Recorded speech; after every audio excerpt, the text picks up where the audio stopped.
Meus queridos irmãos e irmãs, nesse tempo do nosso calendário, evidentemente que a gente celebra o Natal, mas também é hora de várias resenhas que visitam, que revisitam os acontecimentos do ano, e nesse ano não é diferente. Se você comprar as revistas semanais variadas publicadas aqui no Brasil, você vai ter certamente como matéria de capa os marcos principais, os grandes acontecimentos que fizeram a história do ano de 1912. 2012. Puxa vida, eu só errei em 100 anos. E eu vou fazer uma recapitulação aqui rápida, mas eu prometo a vocês que não vou recapitular 100 anos de história, porque você não iria aguentar. Mas 2012, quais são as coisas que fizeram as manchetes dos jornais em todo o mundo, em particular aqui no Brasil? Você certamente vai se lembrar de alguns acontecimentos gravíssimos que assolaram e, aliás, continuam assolando a Europa. Fala-se da grande recessão mundial, pior do que aquela grande depressão de 1929. E aqui foi 1929 mesmo, quase 100 anos para trás. Desse cataclisma econômico, social, político, a Europa ainda não se recuperou. Certamente essa resenha vai incluir como matéria de capa o que se passou no Oriente do mundo, começando na Tunísia, a chamada Primavera Árabe, ventos de liberdade, de democracia soprando país após país, parando na Síria. E os acontecimentos na Síria hoje indicam uma guerra fratricida terrível, solução nenhuma à vista, o próprio governo enchendo de bombas as suas cidades de maneira dramática, lamentável, terrível. A gente certamente contaria também nessa resenha como manchete principal o que aconteceu em Nova York.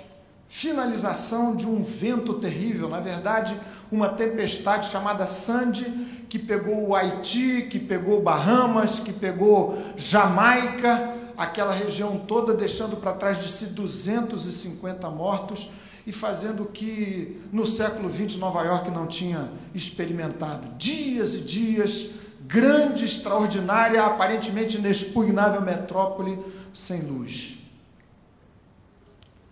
Nessas manchetes que dão conta dos fatos que se passaram no ano de 2012, certamente você haveria de incluir, eu incluiria, o que aconteceu dias atrás numa pequenina cidade dos Estados Unidos, chamada de Newtown. Menos de 30 mil habitantes, cidade pacatíssima, super calma, e de repente um garoto translocado, 20 anos de idade, com 3 armas automáticas, aliás, legalizadas, compradas pela sua mãe, promoveu aquela barbárie numa escola primária. 20 pessoas mortas, maioria das pessoas que morreram ali, crianças até 8 anos de idade, uma coisa terrível. E se a gente fosse trazer um pouquinho a análise mais para o caso brasileiro, certamente eu incluiria o que se passou, crise ainda não resolvida em São Paulo. São Paulo, sob domínio do medo. Só no mês de outubro, contabilizaram-se lá 176 assassinatos bárbaros, violentos, de policiais, de civis, de gente que não tinha absolutamente nenhum traço com criminalidade, brutalmente assassinados na grande metrópole paulista. Talvez você pudesse incluir nessa avalanche de terríveis notícias, de más notícias, o que se passou também em São Paulo, crime terrível, hediondo, uma jovem esposa assassinou barbaramente o seu marido, empresário, dono de uma grande rede e de uma indústria alimentícia, e esquartejou o marido, colocou numa mala e se desfez daqueles pedaços de maneira trágica e dramática. Talvez você me diga, mas você está exagerando na tinta.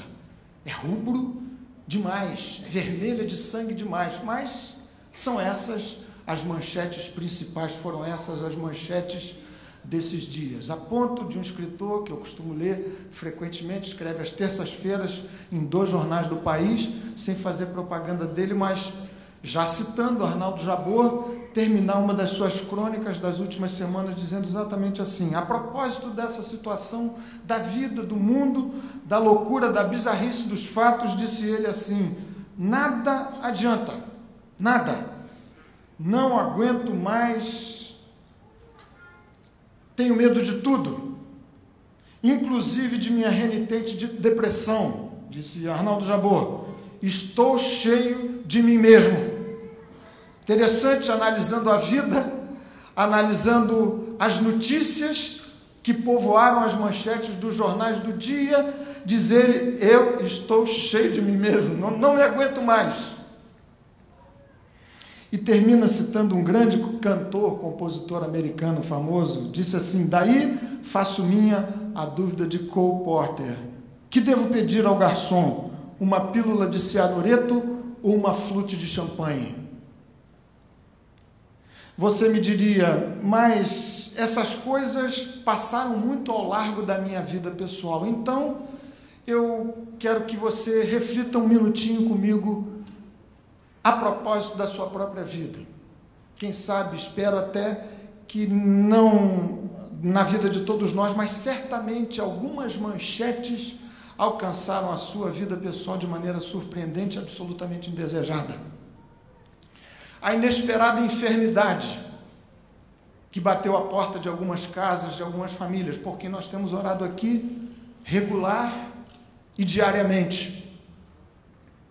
Quem sabe os reflexos da tal crise econômica, da qual você entende quase nada, bateram a porta da sua empresa e você se viu sem o seu trabalho, sem o seu emprego, ou vivendo de subemprego, sofrendo por conta disso. Quem sabe as manchetes da sua vida pessoal, do jornal, do reporte da sua experiência pessoal, incluíram, certamente, algumas coisas das quais você gostaria muito bem de se livrar. Chega de mais notícias. É muita má notícia junto. E a maravilha e a beleza surpreendente, contrastante com a realidade dos fatos e da vida do Natal, é que a essência do Natal é a apresentação de uma maravilhosa e singular boa nova. Uma notícia diferenciada, de inegável e indiscutível valor. Nós lemos aqui nesse texto tão especial que anjos se aproximaram daquela noite escura, daqueles pobres, simples, pastores, vida pastoril, campesina, ali estavam eles, possivelmente sem maiores expectativas, e diz-nos o texto que brilhou ao redor deles a glória do Senhor, para uma mensagem diferente, contrastante, absolutamente antagônica à loucura da crise da vida e das mensagens que nos assaltam o tempo todo. É que hoje vos nasceu na cidade de Davi o Salvador, que é Cristo o Senhor. Meu querido irmão e irmã, você sabe disso, quem sabe alguns nos visitando nessa noite. Afinal de contas, por que a mensagem do Natal, do nascimento de Jesus, é tão distintamente celebrada, tão diferenciada, tão maravilhosamente estimulante para uma vida nova e diferente? Em primeiro lugar, porque o quadro óbvio daquela cena nas cercanias de Belém indica que a glória do Senhor lançou luz nas trevas. E se há uma atividade típica e característica de Jesus, é trazer luz para o meio das trevas. O próprio Jesus, tempos depois, dizendo de si mesmo, afirmou exatamente o seguinte: João capítulo 8, versículo 12. Eu sou a luz do mundo. Quem me segue não andará em trevas, pelo contrário, terá a luz da vida. Você poderia me dizer, talvez, mas eu definitivamente não ando em trevas. Então, por favor, faça alguns testes aqui comigo para verificar o que significa andar em trevas, super carente do brilho da glória do Senhor na sua experiência pessoal, na sua vida. Pense em alguém numa noite super escura, sem estrelas, sem lua, para alumiar o seu trajeto, sua vida, a sua volta, escuridão total. Algumas coisas vão acontecer. Em primeiro lugar, a dificuldade para você saber para onde vai. Quem vive em trevas não sabe exatamente para onde vai. Esses dias eu li um trecho, excerto de um livro do Fernando Henrique Cardoso, ex-presidente, que alguém aqui da igreja me mandou para mim, mandou para o pastor Josué, me chamou muitíssima atenção. Ele escreveu seu último livro, A Soma e o Resto. E o título do livro prossegue dizendo: um olhar sobre a vida aos 80 anos. E, entre outras muitas coisas, na visada da vida dos seus 80 anos, disse o ex-presidente Fernando Henrique Cardoso: nós temos que conviver com uma angústia fundamental. Não sabemos de onde viemos, para onde vamos, quem somos, exatamente para que estamos aqui nesse mundo. Não há sentido definido para a vida. Cada um precisa dar um sentido à sua própria existência. Uma visão profundamente existencialista da vida. Viver em trevas significa não saber de onde vem, para onde vai, para que se está, afinal de contas, cá nesses sítios da terra e do mundo e da vida. Viver em trevas significa não enxergar adequadamente o outro, à sua volta. É exatamente isso a respeito do que João, na sua primeira carta, nos diz, capítulo 2, versículo 9 e versículo 11. Diz João assim: se alguém não ama ao seu irmão, vive em trevas. As trevas lhe cegaram os olhos e não sabe para onde vai. Tanta gente querida e preciosa, as turras, as cabeçadas, com gente com quem tem que conviver por força das relações familiares, profissionais, de vizinhança, etc. Viver em trevas significa também não enxergar-se a si mesmo, não conseguir se identificar, mapear seu próprio coração, saber exatamente onde se está diante de Deus, diante da vida, diante do seu destino final. A maravilha contrastante da belíssima, incomparável, singular, boa nova do Natal é que Jesus faz o brilho da sua própria luz dissipar as trevas da nossa própria vida. Uma manchete típica dessa boa nova, tradução para os dias de hoje, seria: é possível viver sem o apagão da existência. É possível enxergar sob a luz de Jesus. É possível ter luz a despeito da escuridão da vida. Se alguém me segue, não andará em trevas, disse Jesus. Pelo contrário, terá a luz da vida. Mas essa boa nova é tão singular e diferenciada, tão contrastante com as manchetes que fizeram as capas dos jornais nesse ano de 2012, porque aqueles homens pastores, recebendo a anunciação do Salvador, perceberam o que talvez para muita gente seja alguma coisa muito difícil de perceber à vista das tantas, inúmeras, desse dilúvio insuportável de más notícias que tem acometido as suas experiências pessoais. Há uma concreta esperança em Jesus. Existe sim esperança em quem entrega a sua vida a Jesus. Não há casos perdidos para Jesus. E olhando para vocês muito respeitosamente nessa noite, eu tenho absoluta certeza que estou a mirar muitos ex-casos perdidos. Gente a quem a vida não daria jeito, mas que encontrou o seu caminho, o seu rumo, a sua esperança definitiva e completa em Jesus. Não há casos perdidos para Jesus. O anúncio daquele anjo e dos anjos que o seguiram, cantando, louvando a Deus e dizendo glória a Deus nas maiores alturas e paz na terra entre os homens a quem Ele quer bem, anunciou o Salvador. E se houve notícia exclusivista, foi aquela: o Salvador, só Jesus, para dar esperança a uma vida desesperançada e perdida.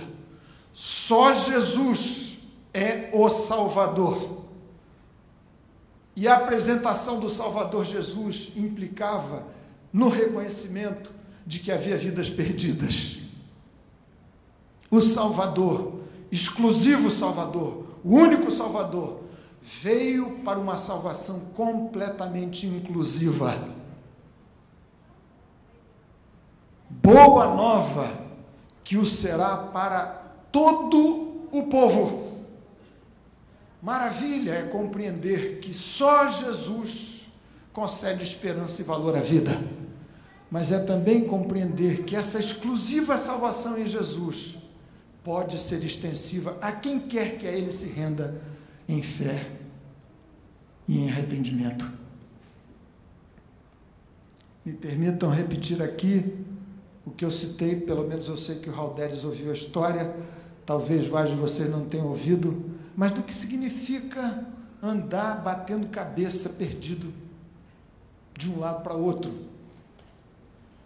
Eu recentemente fui a um casamento no Alto da Boa Vista e fui com a minha querida Moniquinha, que está ali, me olhando de soslaio, porque ela sabe da experiência, não foi nada agradável. Faço rir agora, mas não foi nada agradável.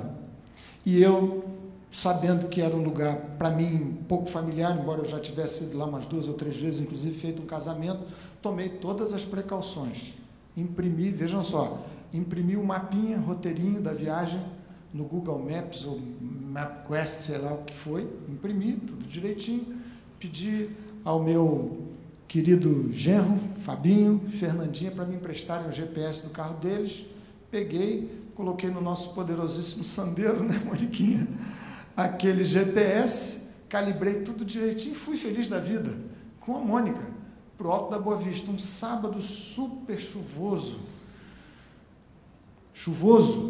complicado, e eu resolvi fazer o meu próprio caminho. Achei que, guardei na minha cabeça, a mesma cabeça que há pouco citou 1912, alguma coisa assim, achei que podia confiar nela, e lá fui eu. E quem já usou GPS sabe que você, quando atropela a instrução do GPS, ele começa naquela voz galega, de um português casto, mas galego, dizendo recalculando, recalculando, e eu ouvi aquela história de recalculando várias vezes. Passando pela Tijuca, eu disse, não, Moniquinha, tem um caminho melhor, e a chuva, o tempo mais ou menos, a chuva por ali, e lá fomos, lá pelas tantas, no Jardim Botânico. Esse que vos fala entendeu que a sua sabedoria lhe permitia fazer o caminho mais curto, do Jardim Botânico para o Alto da Boa Vista. Sábado à noite, chuva terrível, peguei a vista chinesa. Quem conhece a vista chinesa, eu tive o prazer de ser a ela apresentado naquela noite escuríssima, sabe que a situação é das mais desagradáveis. Escuro total, breu completo, nenhum carro à vista. Uma estrada estreita, e a gente foi subindo, e eu pensando, a querida Moniquinha absolutamente muda. E eu confesso a vocês, ela pode fechar os ouvidinhos agora, não se tratava de submissão, de jeito nenhum. Era de medo e certamente doses generosas de raiva do seu marido, por tê-la colocado naquela sinuca de bico, naquela situação terrível. breu completo. E ali fomos subindo. E então resolvi finalmente obedecer ao GPS.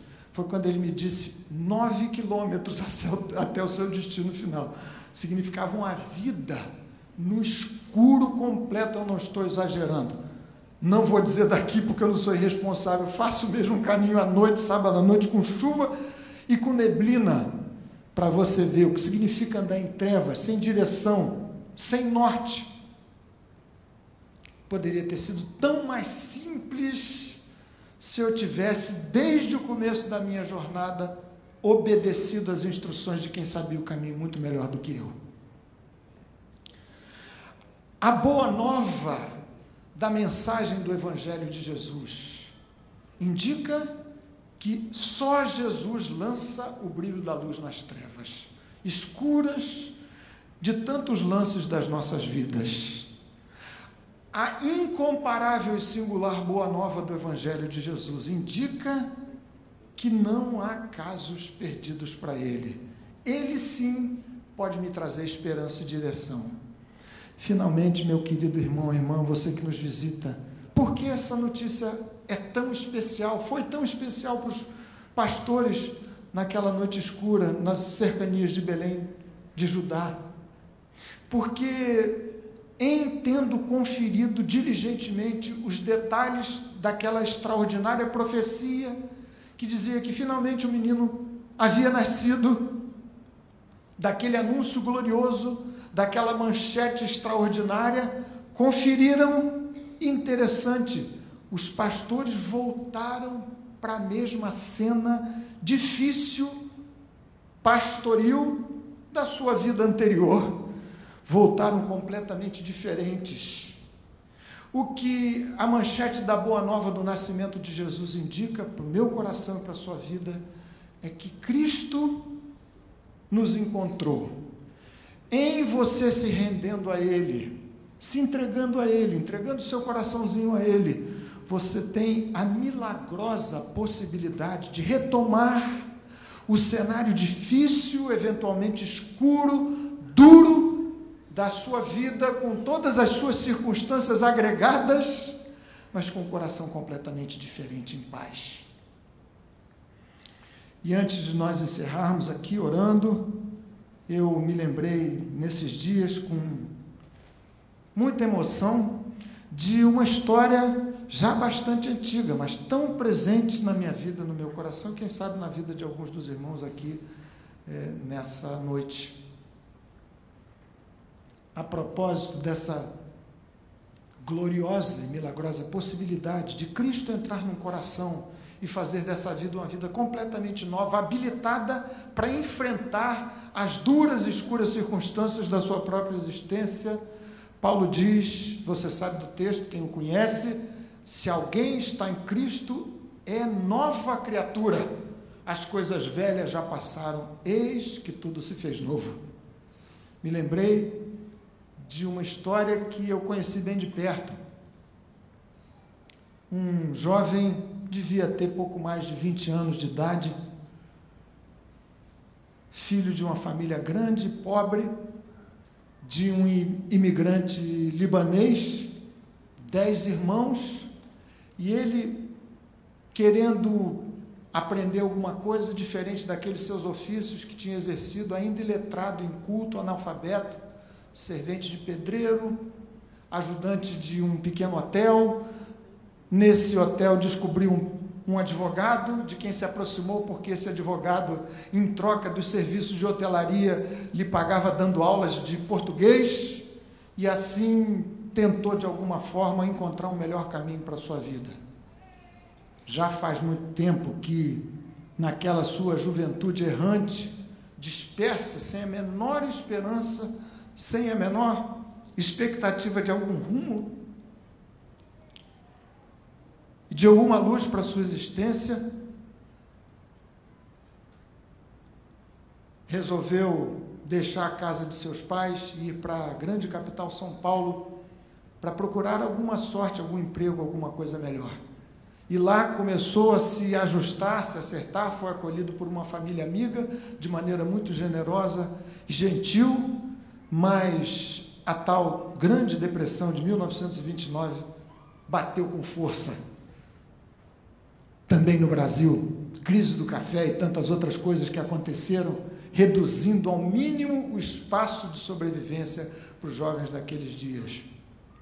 E nessa luta, nessa loucura, um dia esse jovem, pouco mais de 20 anos, com o seu amigo, resolveu se distrair e ir para um teatro, noite fria, domingo, em São Paulo, e os dois saíram para assistir um artista que possivelmente a maioria de vocês nem ouviu falar dele, Procópio Ferreira. Tentou a bilheteria, mas foram descobrir que um tinha convidado o outro. Você sabe como é que essas coisas acontecem? É aquele famoso deixa que eu deixo. Fulano, cadê o dinheiro para os ingressos? Ué, mas você que me convidou, eu vim a seu convite. E assim, os dois somaram ali os seus trocados e perceberam que não seria possível assistir a Procópio Ferreira. E saíram vagueando, como de resto as suas vidas eram vidas dispersivas, sem destino, sem qualquer senso de direção existencialmente falando. E nesse trajeto errante, ouviram o som de algumas músicas evangélicas, de algumas canções, e resolveram entrar. Um deles, esse jovem sobre quem eu estou me referindo, disse: eu não sei se vão cobrar, se cobrar o mesmo que o teatro cobrava, a gente não pode entrar. Mas o outro, que conhecia um pouquinho do evangelho, disse: não, aqui é de graça. Àquela altura não se cobrava. E o que muito se cobra por esses dias, mas eles entraram, e ali um pregador de fala um pouco carregada de sotaque inglês anunciou a bendita mensagem do Evangelho Salvador de Jesus. Sem saber exatamente do que se tratava, mas tocado pelo Espírito Santo, a vida daquele moço mudou completamente. Completamente. Teve que voltar como os pastores, depois desse encontro glorioso, para reassumir o pequenininho, o insuficiente da sua pobre, paupérrima vida. Mas as coisas nunca mais se deram da mesma forma. Para quem conhece a história, pelo menos os meus irmãos a conhecem, eu estou me referindo ao meu querido pai, por isso é que eu me emociono tanto. E assim o Espírito Santo o alcançou de maneira definitiva e completa. Eu quero orar com vocês agora, no encerramento dessa hora de celebração de culto de Natal.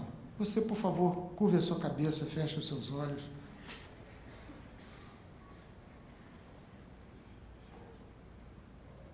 Possível que alguns aqui tenham chegado para essa noite de Natal com um sentimento parecido àquele que eu descrevi, li, desse jornalista, diretor de cinema, cheio de si mesmo, cheio da vida.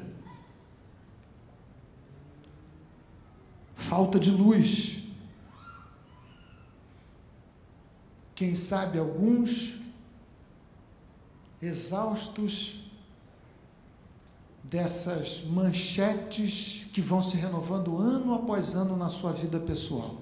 As mesmas coisas, crônicas coisas, indesejadas coisas, das quais você gostaria muito de se livrar. Parece que fazem parte da sua vida e da sua história. O anúncio da gloriosa mensagem do nascimento de Jesus, aquela boa nova, indicava, como assim indica hoje para mim e para você, em Jesus há esperança de um novo começo, de um novo caminho, de uma nova vida. Quem sabe a necessidade de você retomar amanhã ou daqui a pouco o cenário cheio de zonas cinzentas, nebulosas, escuras da sua vida. Onde está a força? Onde está a renovação? Onde está a disposição para encarar tudo isso de novo? Em Jesus. Se alguém está em Cristo, é nova criatura. As coisas velhas já passaram, eis que tudo se fez novo.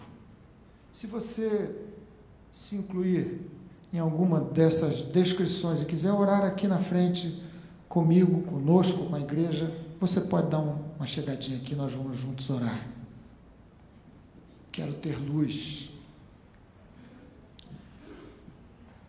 Quero reforçar meus vínculos com Jesus. Quero que as manchetes que façam a notícia da minha vida sejam diferentes dessas loucuras todas. Eu quero em Jesus renovar as minhas esgotadas esperanças.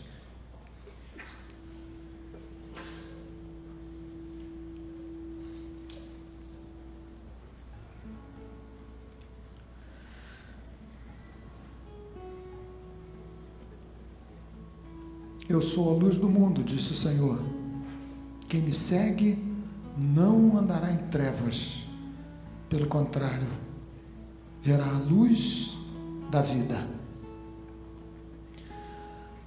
Senhor querido, nessa celebração singela do nascimento glorioso de Jesus, o nosso bendito exclusivo Salvador, rogamos juntos que Tu enchas do brilho da glória do Senhor esta luz incomparável e bendita, o coração, os corações dos Teus filhos e filhas neste lugar. Gente que deseja se apresentar diante de Ti pela primeira vez ou outra vez, para depender completamente de Ti, como amo, como Senhor, como aquele que haverá de guiar os seus passos daqui por diante. Dá-lhes a graça, dá-nos a graça de vivermos sob o facho maravilhoso da Tua bendita luz. Obrigado por essa gloriosa boa nova que juntos celebramos nesta noite. Senhor, na simplicidade desta hora, marca as nossas vidas de maneira indelével e definitiva, para que nunca mais sejamos os mesmos. Vida aprumada, bem dirigida pelo Senhor, luz a alumiar os nossos passos, compromisso firme contigo. A Ti a glória, a honra e os louvores em nome de Jesus. Amém. Amém.